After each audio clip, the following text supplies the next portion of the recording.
Good morning mga day, this is Basudan, yung vlogger, a day in my life as a content creator at age of 14. Kaya naman papasabi ka na lang talaga dito ng I for Dago!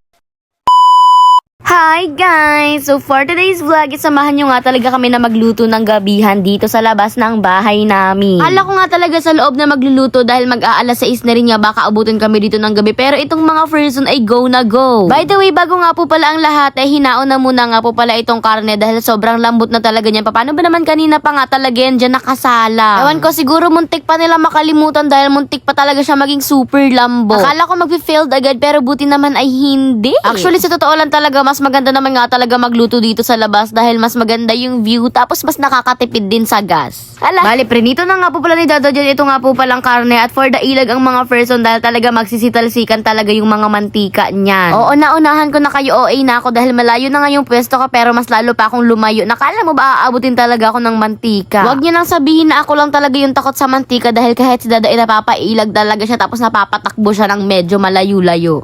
Ay, over, hindi ka magmamarathon. Si Dada nga po pala ay nagpiprito. Eto naman nga po pala si Mama at tinatadtad niya na nga po pala eto mga sangkap na gagamitin para mamaya. Tapos nang maprito na nga po pala lahat, syempre hinaon na rin yan and sobrang perfect talaga. And ayun, sa mga oras nga talagang yan medyo dumidilim-dilim na nga talaga ang paligid at malapit na magabi kaya naman ni-ready na talaga namin dito ito mga ilaw namin dahil medyo mapangit naman tignan yung video kapag madilim. O diba, pasabog ang ilaw natin for today's video na para bang food vlogger talaga ang atake. Hoy, hindi pa nga raw kasi nadating yung order ni Mama na ilaw sa online. Kaya naman eto na lang munang mga di-power bank yung ginamit namin. Tapos ayan ang ate girl nyo, hindi pa man lang talaga nag-i-start maluto yung pagkain. Talagang minumukbang niya na talaga yung karning prinito. Kaya ang tips ko sa inyo, wag nyo isasama si Basudan yung vlogger kapag magluluto kayo.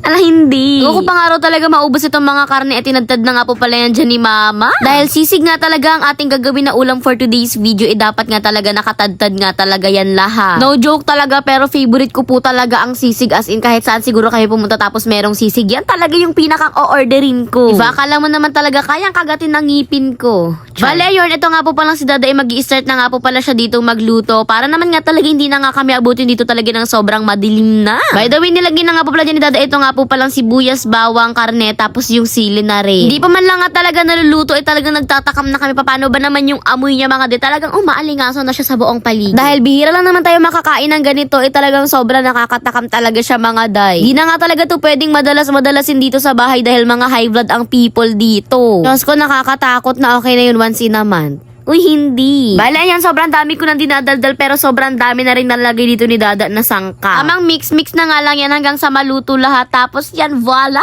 Pwede na siyang ahunin. Ito na pagkaluto nga, etong si Mama ay titastes niya ng araw talaga yan kaagad-agad. Una nga sabi ni Mama ay medyo matabang daw, parang medyo may kulang. Kaya naman dinagdagan pa nga talaga ni Dada ng seasonings. Tapos ayun, after nga talaga nun is okay na siya. Ipapasosyalin nga raw talaga ni Dada ang aking sisig for today's video. Kaya naman imbis na sa plato ako kakain na dito talaga ako sa sizzling plate kakain. Medyo mainit-init pa nga talaga yan, talagang umuusok-usok pa siya mga day, pero ayan, buti naman at naluto naman nga talaga agad-agad itong itlog. Then kahit na medyo umuusok-usok pa nga talaga yan, sabi ni Dada, taste ko ng araw agad na para bang hindi ako mapapaso. Char. Loob nga po pala kami kakain pero ito na sa labas pa nga lang talaga itinastes ko na nga talaga yan. Sa content creator, hindi lang po talaga akong kumakain ng mga pagkain ko. Pati yung mga tao dito sa bahay dahil sharing is caring.